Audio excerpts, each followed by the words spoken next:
Assalamualaikum warahmatullahi wabarakatuh. Nama saya Najwa Pekajija, kelas 10 IS 2. Di sini saya ingin menjelaskan tentang kebenaran ajaran Al-Quran memuat semua aspek kehidupan. 1. Akidah. Apa itu pengertian tentang akidah?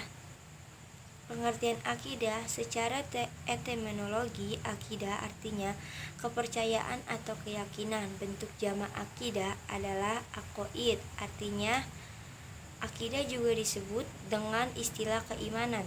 Orang yang berakidah berarti orang yang beriman atau yang disebut dengan mukmin. Sedangkan secara terminologi, akidah diartikan sebagai suatu kepercayaan yang harus diyakini dengan sepenuh hati, dinyatakan dengan lisan, dan dimanifestasikan dalam bentuk amal perbuatan. Akidah Islam adalah keyakinan berdasarkan ajaran Islam yang bersumber dari Al-Quran dan hadis. Seseorang yang menyatakan diri berakidah Islam tidak cukup hanya mempercayai dan meyakini keyakinan dalam hatinya, tetapi harus menyatakannya dengan lisan dan harus mewujudkannya dalam bentuk amal perbuatan atau yang disebut dengan amal salih dalam kehidupannya sehari-hari. Inti pokok ajaran akidah adalah masalah tauhid, yakni keyakinan bahwa Allah Maha Esa. Setiap muslim wajib meyakini kemahaesaan Allah Subhanahu wa taala. Orang yang tidak meyakini kemahaesaan Allah berarti ia kafir. Dan apabila meyakini adanya Tuhan selain Allah dinamakan musyrik. 2. Ibadah dan muamalah. Pengertian ibadah dan muamalah mengabdi artinya abada ya'budu abada ibadatan, yang artinya mengabdi. Kata dari berasal ibadah, bahasa secara menyembah. Sedangkan secara terminologi, ibadah berarti menyembah atau mengabdi sepenuhnya kepada Allah Subhanahu wa taala dengan tunduk, taat, dan patuh kepadanya. Ibadah merupakan bentuk kepatuhan dan ketundukan karena keyakinan terhadap keesaan dan keagungan Allah Subhanahu wa taala sebagai satu-satunya Tuhan yang berhak disembah. Macam-macam sifat ibadah. Macam-macam sifat ibadah dari sisi tata caranya, ibadah dapat dibedakan menjadi dua macam, yaitu 1. Ibadah mahdah dan 2. Ibadah ghairah mahdah. Ibadah mahdah yaitu ibadah yang tata cara dan tekniknya telah ditentukan secara jelas seperti sholat, puasa, zakat, dan haji. Sedangkan ibadah ghairah mahdah artinya ibadah yang bersifat umum, tata caranya tidak ditentukan secara khusus. Ibadah ghairah mahdah ada yang memang bentuknya adalah ibadah seperti membaca Al-Quran atau bersedekah. Selain itu, ibadah ghairah mahdah juga bisa berupa kegiatan umum tetapi menjadi bernilai ibadah karena diniatkan untuk mencari ridha Allah Subhanahu wa taala, seperti bekerja, mencari rizki, nafkah yang halal diniati ibadah. Untuk mengatur dinamika kehidupan manusia sebagai makhluk sosial, Al-Quran mengajarkan tata cara berinteraksi dengan sesama manusia yang biasa disebut sebagai hablum minan nas. Sedangkan hubungan atau interaksi manusia sebagai individu dengan Tuhannya biasa disebut sebagai hablum minallah, di mana dua jenis interaksi ini juga diatur oleh Al-Quran. Bagaimana caranya manusia bersilaturahmi, berjual beli, hutang piutang, dan lain sebagainya diatur oleh hukum Islam yang bersumber utamanya adalah Al-Quran. 4. Akhlak. Secara etimologi, akhlak berarti perangai, tingkah laku, tabiat, atau budi pekerti. Kata akhlak adalah bentuk jamak dari kata kholak. Secara terminologi, akhlak adalah sifat yang tertanam dalam jiwa manusia yang muncul spontan dalam tingkah laku hidup sehari-hari. Dalam konsep bahasa Indonesia, akhlak biasa diartikan sebagai etika atau moral.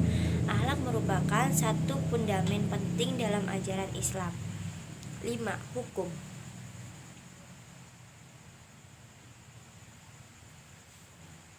Pengertian hukum. Dalam masalah hukum, Al-Quran memuat kaidah-kaidah dan ketentuan dasar bagi umat manusia.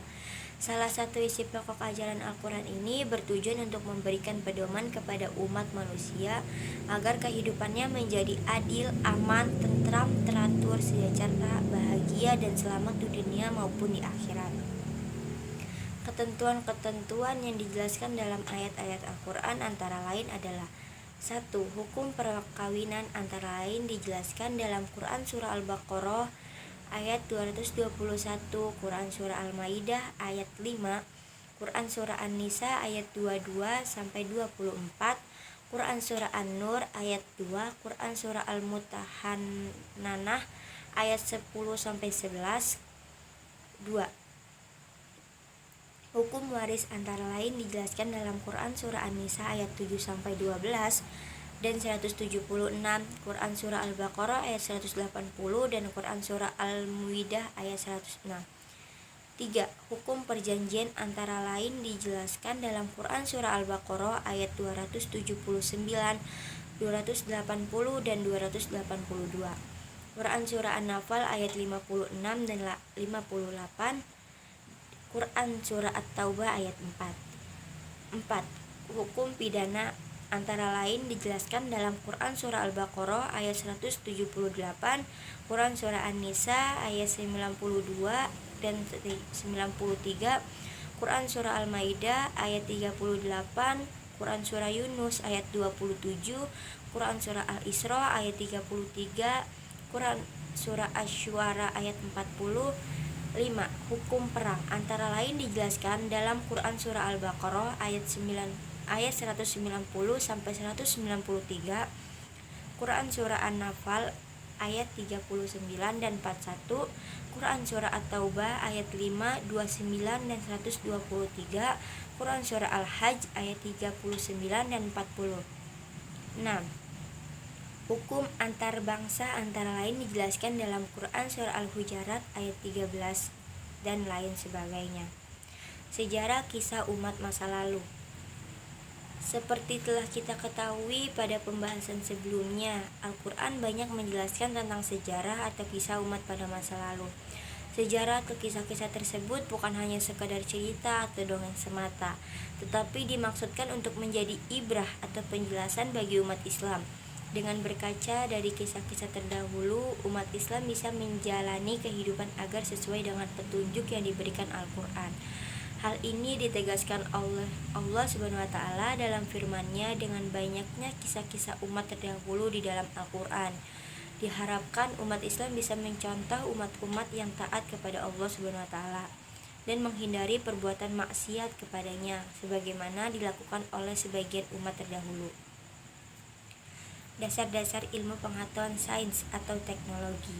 Al-Quran menekankan bahwa penguasai ilmu pengetahuan dan teknologi adalah hal yang sangat penting dalam meningkatkan peradaban manusia.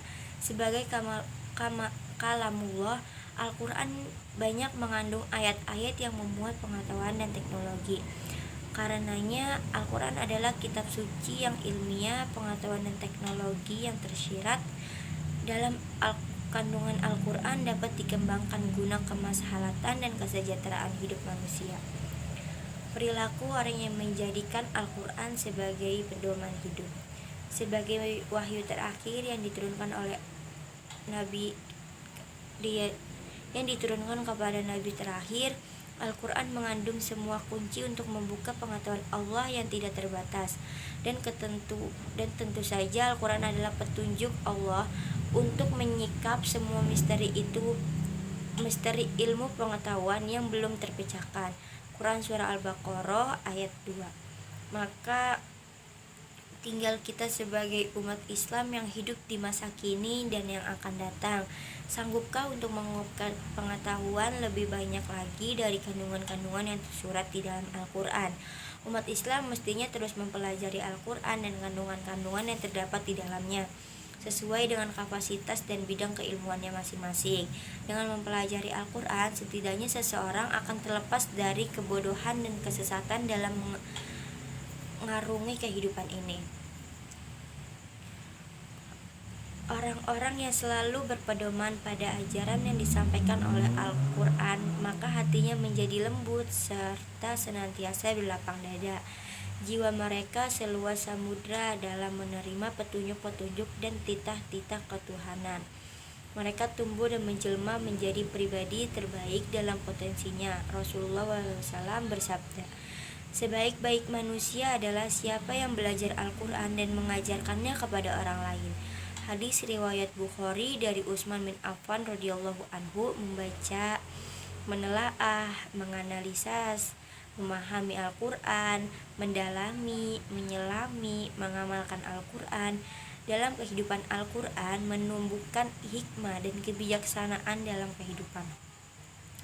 Proses mengamalkan dan menjadikannya Al-Quran sebagai akhlak dalam kehidupan sehari-hari seringkali disebut sebagai upaya untuk membumikan Al-Quran.